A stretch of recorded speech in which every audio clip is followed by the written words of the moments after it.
everybody, I'm Jed, and this is Prez. Alright, all you Prez fans, we're gearing up with episode 3. Let's rate some more presidents. Started off with Zachary Taylor. He was our 12th president. He was a Whig, and he served from 1849 to 1850. Like I said, he was a Whig, and following suit with all of the other Whig presidents, the whole Whig strategy was stay away from the big issues and focus on popularity. And Zachary Taylor is a prime example. He was a very major and very accomplished general in the U.S.-Mexican-American War. He was a war hero, and he was known for his brave exploits in saving troopers' lives and winning battles. He was a very good general, but he wasn't cut out for president. He had one blunder and one hard-to-find victory, but his major blunder was the Compromise of 1850. As I've said in my previous videos, and is widely known because of the Civil War, the North and the South at this time were feuding heavily on the issue of slavery. And Zachary Taylor, he was very much against slavery and pushed for it to end, but his first and foremost goal was to keep the Union together and keep its integrity intact. Even though he wanted this, when Congress opened, with the help of Henry Clay, the Compromise of 1850, Zachary Taylor mysteriously said that he didn't want to pass it, which doesn't really make sense because the Compromise of 1850, which added California to the Union as a free state and upped fugitive slave laws for the South, would keep the Union's integrity together. But Zachary Taylor didn't pass it, probably because he just wasn't informed, and presidents need to be informed in order for them to make good decisions.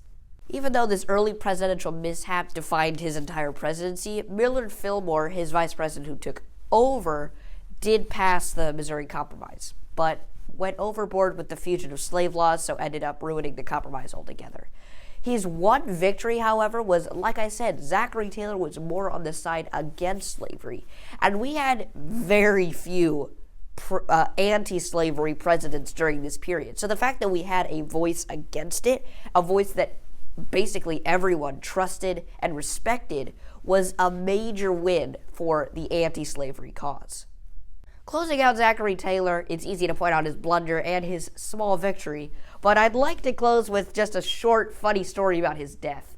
And don't worry, it'll be justified. I'm not getting super morbid on you. But essentially, it was one very hot day at the White House, and Zachary Taylor thought, hey, I know how to cool off. I'll eat a buttload of cherries and drink me gallons of milk. Well, he ate so many cherries and drank so much milk that he died of an internal issue. Guys, I'm not making this up. The war hero who served in countless battles and cheated death hundreds of times died because he ate too many cherries. Next up is Herbert Hoover. He was our 21st president. He was a Republican, and he was president from 1929 to 1933. Many know Herbert Hoover as the president who caused the Great Depression, which is made popular by musicals like Annie and the word Hoovervilles, which characterize the shanty towns owned by homeless people during the Great Depression. But there are a few things that make Herbert Hoover sound like an unsung hero. Let's just start out with one huge thing first off. Herbert Hoover did not start the Great Depression. Even though things like Hoovervilles and songs characterizing his tyrannical reign characterized him as the person who started the Great Depression, this was not the cause of Herbert Hoover. It was the banks and the stock market that really just toppled the American economy in the 30s.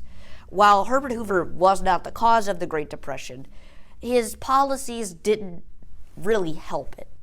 So Herbert Hoover did not take his salary while president because he was a billionaire. He was a very rich man, and he didn't want the government having him as a burden, which is a pretty selfless thing to say, but his policies just weren't working at that time. His policies were hands-off, no government intervention, when we really needed more government programs that would provide jobs for people, and the jobless would provide aid that those programs provided. So while his policies are sound in other times, his policies really didn't work for the Great Depression. Moving right along with Jimmy Carter, he was our 39th president. He was a Democrat, and he was president from 1977 to 1981. Jimmy Carter was the nicest guy around. He was the Fred Rogers of the presidents. He even wore sweaters instead of suits for some cabinet meetings. But when you get down to it, he was not cut out to be president. I mean, much like Zachary Taylor, he was nice and he was outwardly friendly, but he really didn't know the policies that he needed to know in order to be president. One of the first big blunders of the Carter administration is the economy. The high inflation and the rising prices. There's video, you've probably seen it, of gas. We don't have gas today. Gas prices are skyrocketing. Well, that's all because the economy is going very bad. And that's about the kind of policies that Jimmy Carter was in placing. They weren't really working. He didn't really know his economy right. He didn't know what the country needed and how he should be pursuing it. But that's a big problem. But I think the biggest problem with his presidency is the hostage crisis. Iran extremists took over an American embassy and took all of the hostages and took all of the people who were working there hostage. Eventually, this became huge. The news found out, and for over a year, these people were hostages, and this was just everything. Like, Jimmy Carter's entire presidency was defined by this. It was all over the news. It was all over the headlines. He was working to get them free, but he couldn't get them free until the very end of his administration. Literally, when Ronald Reagan was elected, the extremists who were holding the hostage wouldn't let them go until they knew that Ronald Reagan was president. So not only did the American people not like Jimmy Carter while he was president, the extremists didn't like him either. There is one shining light throughout the Carter presidency, though, and that is the Camp David Accords. Countless civil wars and interfeuds had totally decimated the Middle East, and they were ready for a change. Jimmy Carter, with his willingness to help and his warm nature, was able to help Egypt and Israel craft one of the first peace treaties ever made by an Islamic and by a Jewish nation. This was groundbreaking and one of the first of its kind that still holds up today. This was huge because these were two warring nations that had been at odds for years and years and years, and Jimmy Carter was able to, get in there and, help them sort out their differences and become allied nations on good terms. And I think that's a huge victory, even though it is overshadowed by the many mishaps and missteps that had happened during his presidency. Closing out this episode with Martin Van Buren. He was our 8th president. He was a Democrat, and he was president from 1837 to 1841. Martin Van Buren is a many-faceted and a very fascinating president to study. There are a lot of different twists and turns about his presidency that are amazing to look at. But I think the most important and most interesting thing to look at in his presidency are his mutton chops.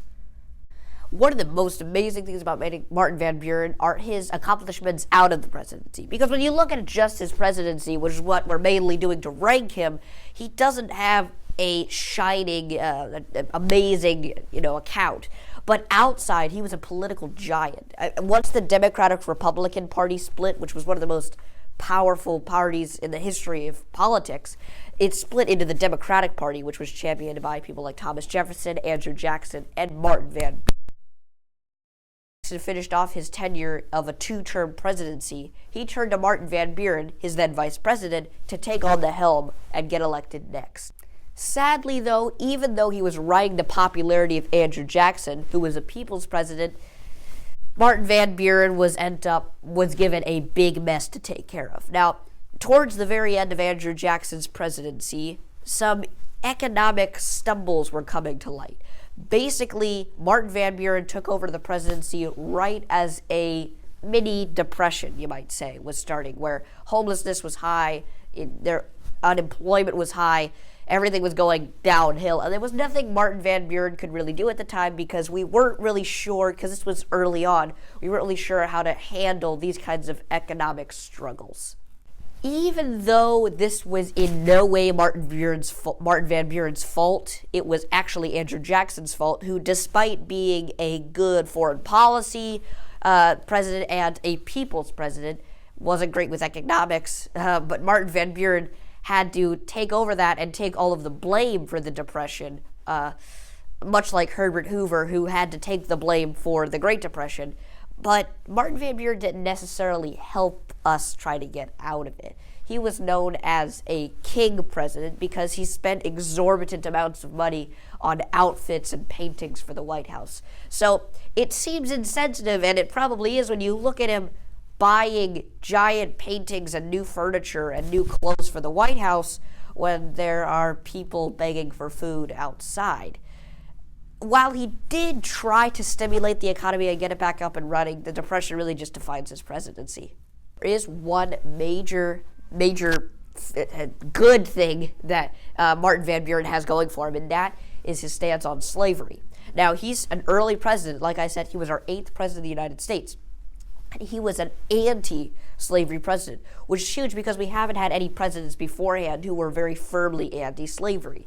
And he was a major voice for that. He was very much against it. And because it was so early on and he was such a respected voice in the beginning, he was taken seriously, and it was taken as a real issue because no one was actually talking about it, but he was very vocal about it. And we hadn't really had, he was probably our most anti-slavery president from him until Abraham Lincoln. And he really fought for it, and I think that was a major step towards the slavery ending in the United States. Well, that's it for episode 3. Stay tuned for more episodes on the way. Keep your eyes peeled because we're making more and they're coming. Make sure to subscribe, comment, like, and tell all your friends about Prez because we got a lot of stuff to show and they need to know.